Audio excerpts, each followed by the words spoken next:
if when we met each other, we did not ask, "How are you today?" But instead, we asked the question, "How is your spirit today?" That is my question for you on this day. How is your spirit? Is it broken? Is it tired? Relieved? Disconnected? What does a broken spirit actually feel like? What does a tired spirit feel like? What does it mean to be relieved? I wonder if a disconnected spirit can feel, or is it numb? Is your spirit at this moment a wide mix of emotions? When it comes time each week for me to write a sermon, I take time to look at the scriptures that are present and the ones that we have been studying, and I think about each of you and what is happening in the world, in your world, as you sit in front of me. I think of the fact that many of our members on Labor Day are gone to a place, church camp, and they're there because that is a place, as I understand, that renews your spirit.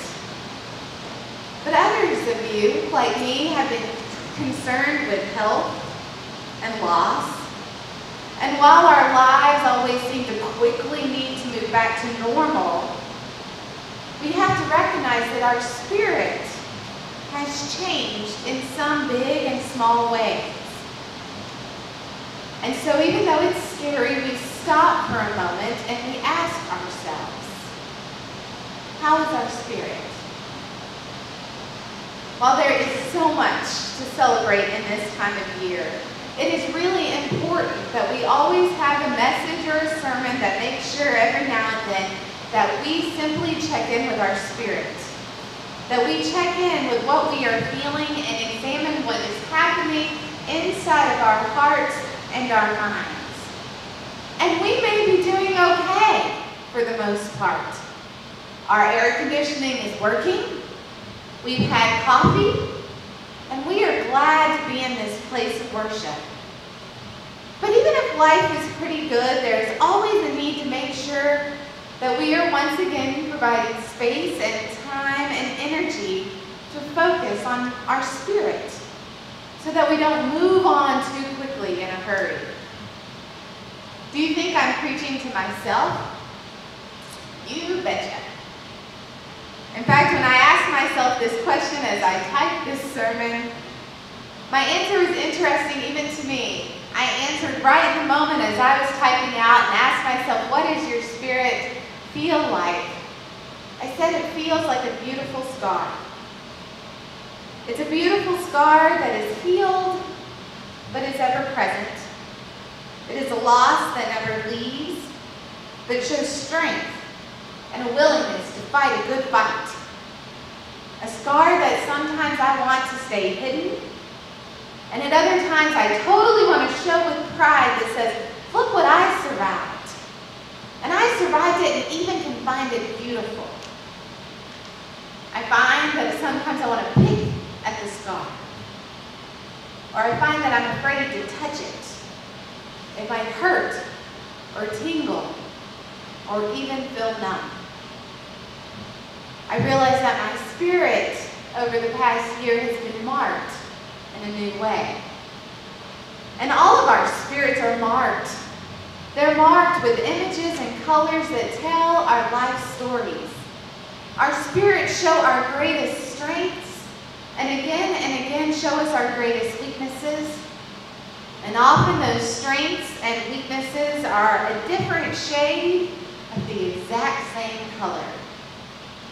Our spirits have tears, scars, movement, light, darkness, and points where they are mended, sometimes in beautiful ways and sometimes in not so good.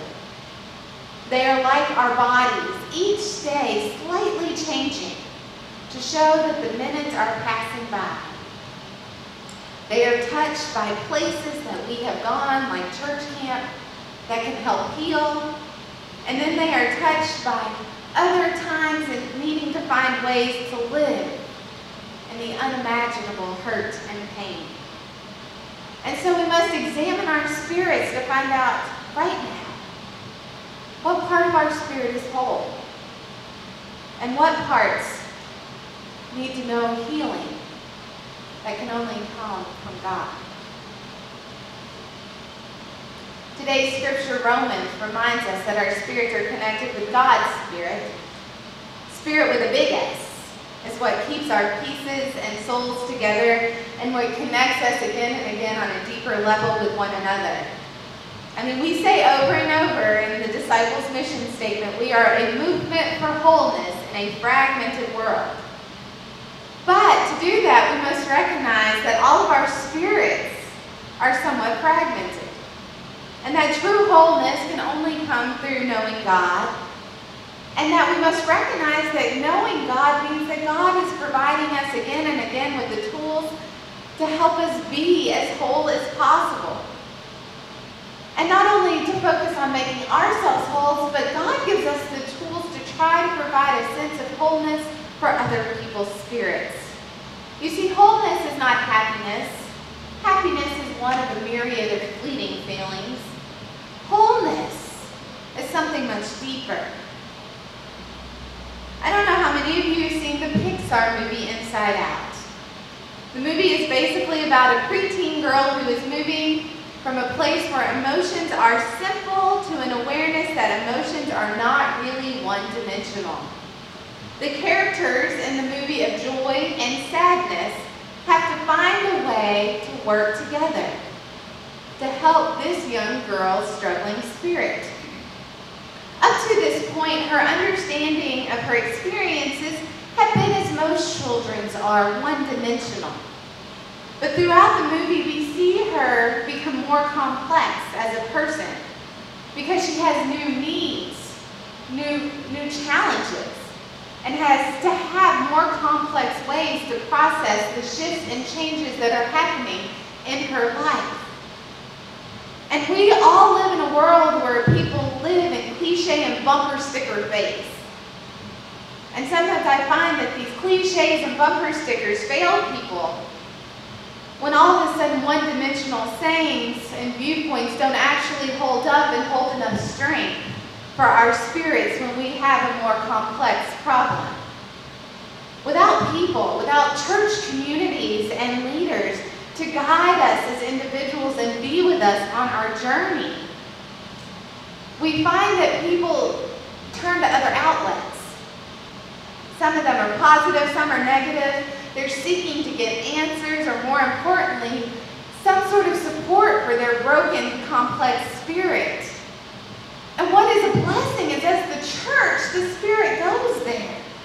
The Spirit, as the scripture says today, intercedes with a sigh, too deep for words. As a pastor that has often worked with youth, I have gone more times than I would like to admit to the emergency room to see the suicidal teenager. Usually I see a person whose spirit is not broken, but instead is not sure how to deal with the complex range of emotions and struggles that come with growing up. The teenager's not usually in these massive tears or crazy like they show you in some movies. Instead, you just see someone sitting in front of you with a great, deep need. You see, the problem is that many of the adults in their world are also in need. And while the adults do not go to extreme measures to cry for help, all of us, those teenagers and adults, are living in a world where they are experiencing what my friend sometimes calls death by 1,000 paper cuts, which can also be a much more subtle damaging of one's spirit, but just as hurtful and painful. You see, for all of us, it's hard to keep a healthy spirit intact in our current busy society. So what do we do? What do we do for ourselves as adults? What do we do for that teenager? What do we do for one another? We use God's common sense and trust in the Spirit. You see, I call God's common sense the 10 Commandments. Unlike a lot of the Levitical laws and rules that we talked about last week, these 10 have a sense of timelessness. If you don't think about them as commandments or rules, I think they can actually be more powerful. Instead, think of them as the highest quality standard. The highest quality standard to help God's Spirit and other spirits connect in the most loving and profound ways. Jesus reminds us that these commandments focus on God first, ourselves next, so that we can then love others. They're the basic rules. Do not take from others what is not yours. Do not be jealous. Be nice to one another. And in fact, I don't actually think God ever expected us to be good at these high standards, but to constantly strive for them and realize that where we fail, the Spirit will intercede. At the same time, let us remember that our spirit is still connected to God's Spirit. And if we do not take the time to truly Sabbath and rest in all its forms, to be silent, to be loud, to be ourselves, we are limiting God's reach to others who need God and to ourselves. One of the other outlets for my faith that has always helped keep me connected to God comes through music. And I share with you these lyrics said in the musical version of Alice Walker's famous novel, The Color Purple. Shook Avery is saying to Celie, "No, Celie, God is not some gloomy old man like the pictures you've seen of him. God's not a man at all. God is inside you and everyone else that was or ever will be. When you come into this world with God, but only them who look inside find it. God is in the flowers and everything else that was or ever will be. And when you feel the truth so real, and when you love the way you feel, you found it. Just as sure as moonlight bless the night, like a blade of corn, like a honeybee, like a waterfall, all is a part of me. Like the color purple, where does it come from? Open up your eyes. Look what God